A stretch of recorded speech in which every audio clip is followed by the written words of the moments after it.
Hello everyone, and welcome back to Hunter x Hunter Institute, the best place for us Hunter x Hunter fans to discuss everything related to our favorite series. As a fan of this series, have you ever wondered how a game like Greed Island works? How do the game masters operate it? Starting from the spell cards, just how did Ging and his fellow creators make a game like this? Raise your hands if you're one of the people interested in finding out about this. I'm sure there are many of us. In this video, let's have a fun and detailed discussion about Greed Island and the restrictions applied on it. Do you like Greed Island? Then make sure to give this video a thumbs up. Are you one of us fans who'd like to play Greed Island? Then let us know in the comments section below. And with that, let's start. 1. Greed Island System. Greed Island was created by 11 people. The lead designer is Ging Freaks, and 10 of his comrades helped him in creating this game. The game's name came from the initials of the first names of the creators, also known as the Game Masters. Out of the 11 Game Masters, we know 6 of them: Ging, Razor, Elena, Ita, Dune, and List. While we still don't know who the other 5 Game Masters are, we might know the identity of the person with the initial I. He might have just appeared in the anime version of the chairman election arc. Do you remember one of the candidates who ran for chairman whose name starts with the letter I? If you remember Ikishompi Katocha, then high five. That's right, a lot of fans think that Ikishompi might just be one of Greed Island's creators. There's a high possibility that the I in Greed Island might be none other than Ikishompi. There are only 100 copies of Greed Island existing in the Hunter x Hunter world, so you might think that's a rare item. Perhaps it is rare for the general public, but in the Hunter community, finding the game is considered quite easy, although a bit expensive. For each console, there are only 8 slots for memory cards that the players can use to save their progress in the game. This means that a maximum of 8 players can play on each unit, and since there are only 100 units, only a total of 800 players can play the game at the same time. Now, if you want to play Greed Island, you'd have to be standing in front of the console to start, and in order to activate the game, you'd need to use your Nen. So unless you're a Nen user, you won't be able to play the game. Each player also has to wear the game's ring on their finger. With this ring, they'll be able to use 2 magic spells: Book and Gain. While inside the game, you can turn all the items you get into cards. By saying Book, the special in-game book will pop out of mid-air. You can use this book as a binder to keep your cards. The book has 2 kinds of card slots that you can use to keep the cards: specified card slots for spell cards and free slots for any kind of cards. There are 100 specified slots and there are 45 free ones. In order to complete the game, all you have to do is get the 100 cards for the specified slots. Simple, right? But simple doesn't always mean easy. You probably remember one of the famous spell cards in the game, Leave. If you have a spell card like this on your hand and want to use it, all you have to do is say Gain and it will be instantly activated. Once Gain is used on a spell card, you won't be able to turn it back to a card, which basically means that you can only use it once. If you want to use the card again, you'll have to go and get it one more time. We mentioned that the items in the game can be transformed into a card. However, there's a limit on how many card versions of that item can exist in Greed Island. To put it simply, each card is only available for a certain amount. If an item reaches its card conversion limit, then it cannot be transformed into a card. Part of the Game Master's task is to manage the spell cards in Greed Island, and as Game Masters, they have access to cards that the normal players don't have. We see one of these special cards when the Phantom Troop tried to sneakily get into the game without using the game console. The Spider members actually tried to get into the game by using a ship. One of the Game Masters, Ita, instantly noticed this, and the other Game Master, Razor, greeted the Phantom Troop as they entered the shore. During their interaction, Razor introduces himself and says, "My main duty is taking care of the emission type system."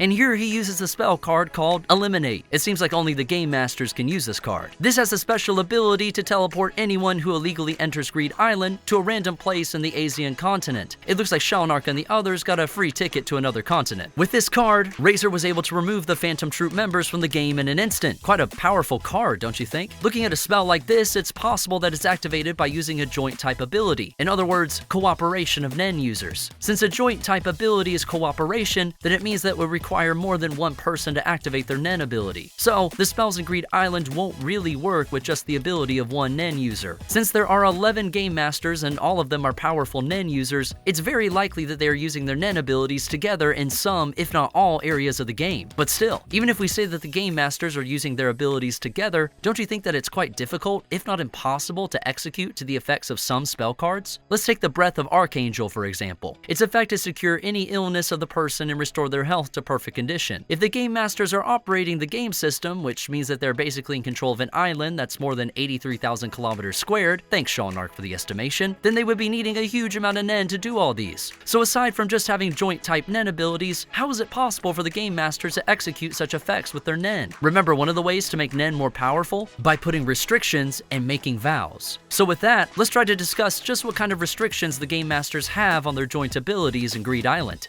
2. What are Greed Island's restrictions? Just imagine how many tasks there are when operating a game like Greed Island. There's the spell cards, the appearance of the monsters, and then there's also the whole system itself to think about. In order to do these, the game masters surely have a great amount of nen. And while it is expected that such a game master is a very skilled nen user, the restrictions are probably not the ordinary sort. So just what kind of restrictions did they add? We have 6 theories for this, and we're ready to share them with you. Theory 1. All the rules in the game are restrictions. Let's take one rule as an example. Anything on the free slots are not saved in the player's memory card. So if you're that player and you exited the game, then all the data about what's inside the free slots in your binder will disappear. This rule and all the other rules within the game must be the game master's restrictions on their joint ability. There's also the restriction on the effect of each card. Let's use the Breath of Archangel again as an example. The effect of this card is that the angel will be able to heal any kind of injury and even cure incurable diseases in a single breath, but it can only appear once. Don't you agree that the part "it can only appear once" is a restriction? Also, because this card is made rare and only 3 cards can exist at the same time, then the effect of the nen becomes more powerful. So, we can surmise that the rarer the card, then the restrictions on it must be stricter. Theory 2. The game master cannot leave the island. Let's check the game masters one by one. Ging. You might have immediately thought, but then why is Ging not on the island? He's likely able to be out of the game because he has already finished working on Greed Island. As the lead designer of the game, his main task must have been to decide the rules on the game. If he had finished his part of the project, then he doesn't necessarily have to be present in the day-to-day operation of the game. The restriction for him must have been he cannot leave the island until he finishes his task. Next, Razor. You might remember that Razor was originally a prisoner who was on the death row. As he was hired by Ging to be one of the game masters of Greed Island, it's very likely that Razor cannot leave the island while the game is ongoing. Elena and Ita. The players meet Ita when entering the game and Elena when leaving. Since the players will always have to meet one of them when entering or leaving the game, it's difficult to imagine that they can't leave the island either. Are they working 24/7? Doesn't it make you curious? When the Phantom Troop tried to trespass the island in an illegal way, Ita immediately noticed it regardless of the time of their trespassing. It seems like she uses N that immediately informs her if there's anything that passes their borders on the sea several meters outside the island. Using N is quite an advanced technique, and it's not something that can be activated by the nen user around the clock. Maybe there's a restriction like this skill can only be activated if she's on that seat. And since there's not a definite time when a player would enter or leave the game, then the twins would need to be sitting on their seats all the time. We sure hope that Ging is paying them for overtime work. Despite saying this, there's really no way for us to find out if this is true or not. Lastly, we have Dune and List. We first got to see them after Gon, Killua, and Biscuit cleared the game. It looks like their main tasks now involve the system management for Greed Island's castle. However, in the chairman election arc, we get to see them again after Gon recovered thanks to Nanika's abilities. They were standing beside Ging on the election venue, which means that they were able to go out of the game. Maybe Greed Island is already over since it's already been cleared by a player, namely Gon. If this is not the case, then perhaps this theory is not plausible at all. But there's another possibility to support this theory. There are other 5 unknown game masters. Don't you think that all the game masters, sans Ging, are taking turns managing the game? Maybe Greed Island can function with just at least 4 game masters present. If this is the case, instead of saying the game masters cannot leave the island, then we can say that the restriction must be at least 4 game masters must be in the island. What do you think about this theory? Let us know in the comments section below. Theory 3. Only 100 units are available. Greed Island's creators only released 100 units of the game. With each unit having 8 slots for memory cards, the maximum number of players that can play the game is 800. Even if the game masters all have powerful nen abilities, Greed Island is quite big, and managing its system is probably not a walk in the park. Considering this, it's reasonable to think that they would put a limit on the number of people that can play Greed Island. Theory 4. Once a player clears the game, Greed Island is over. Many players want to clear the game because there's a reward waiting for them. Whoever clears the game will be able to take 3 specified slot cards to the real world and use them there. When Gon, Killua, and Biscuit cleared the game, they were able to pick some cards. Biscuit got the Blue Planet card. As for Gon and Killua, they used the Accompany card, which led them to Kaito. The effects of the specified spell cards are not an easy feat in the normal world, and would probably take a huge amount of nen. Considering this, then putting a restraint like the game can only be cleared once is quite reasonable. Also, Greed Island is not a very easy game to finish. Only having great nen ability is not enough to clear the game. But if it's someone who has both great nen ability and is quite smart, someone like Crollo or maybe Moro, then it looks like they will be able to find their way around Greed Island. But such people are difficult to find, so clearing the game did take years. After all, it took Gon, Killua, and Biscuit a long time to clear the game, and that came with a lot of help from other hunters that they met in the game. And with this, we finished the explanation for theory number 4. Now let's jump to the next theory. Theory 5. players' data is saved using the ring. There are a lot of spell cards in the game that have overpowered effects if you look at them from the real world's perspective. There's the Breath of Archangel that can heal all kinds of injury and diseases. There's also the Witch's Rejuvenation Potion, which makes whoever drinks it physically younger by 1 year. The theory is that the player's game progress is recorded inside the game while they're wearing the ring, meaning that the save data is only from when they enter the game with the ring on. Let's say that a player has an injury on his arm before entering the game. He then goes into Greed Island and gets an injury on his leg while playing. He then uses the Breath of Archangel to heal his injuries. Only the injury on his leg will be healed because the one on his arm was already there before he entered the game. Let's look at another example. A 50-year-old player enters Greed Island. He spends a year inside the game and then tries to use Witch's Rejuvenation Potion. Even if he tries using 3 of that spell card, he can only turn back to age 50 because that's the age he was when he initially entered Greed Island. This looks like a reasonable explanation, but if we look at the effects of Kurapika's Holy Chain, then it might be possible that the effects of the spell cards might go beyond the initially saved data of the players. If the game masters use joint type abilities, then the chances of the spell cards taking effect even on things like injuries from outside the game is higher. Theory 6. Game masters cannot use the spell cards. It's possible that the game masters made a vow of not using the spell cards that the game players can use. After all, they made a huge number of powerful cards. When the Phantom Troop trespassed the island, Razor used the Eliminate spell card on them, and this spell card is not available to the game players. There's a good chance that the game masters are only able to use spell cards that they need in order to keep the game running and from infiltrators like the Phantom Troop from getting in. Maybe it's a restriction that allows them to use spell cards that only game masters have access to, but are unable to use the rest of the spell cards in the game. Summary time. So based on our analysis, we have 6 theories about the restrictions in the Greed Island game. Theory 1. All the rules in the game are restrictions. Theory 2. Game masters cannot leave the island. Theory 3. Only 100 units are available. Theory 4. Once a player clears the game, Greed Island is over. Theory 5. Players' data is saved using the ring. And Theory 6. Game masters cannot use the spell cards. And there we have our theories. Don't you agree that all these theories are restrictions on the game master's Nen? After all, in order to have a game like Greed Island being operated with Nen, it must have come with a lot of restrictions. Are there other restrictions that you can think about? Do let us know in the comments and let's discuss it together. And with that, our analysis on what the restrictions on Greed Island might be is finished. When Greed Island was first introduced, Ita's explanation about the system of the game was quite long. It certainly took me a while to exactly understand it. The more I read about it, the more I found it enjoyable. Greed Island's system is very complex, but I think that's the great thing about it. How about you, fellow fans? Did you enjoy the Greed Island arc just like I did? Do you also want to try using the spell cards? If you said yes to both, then you're definitely a member of the Hunter x Hunter Institute. Currently, the Succession arc is still ongoing, and the events happening in the Black Whale seem to be a mess. But just like the Greed Island arc and the other arcs of the series, I'm sure that one day we'll be able to look back at the Succession arc and say, man, that was a fun arc. We finished our discussion about Greed Island in this video, but from here onwards, we'll continue making videos to spread the wonders of Hunter x Hunter. Join us in our future endeavors by hitting the subscribe button. That's all we have for today. Thank you for watching our video. Now, off to the next video. A company on!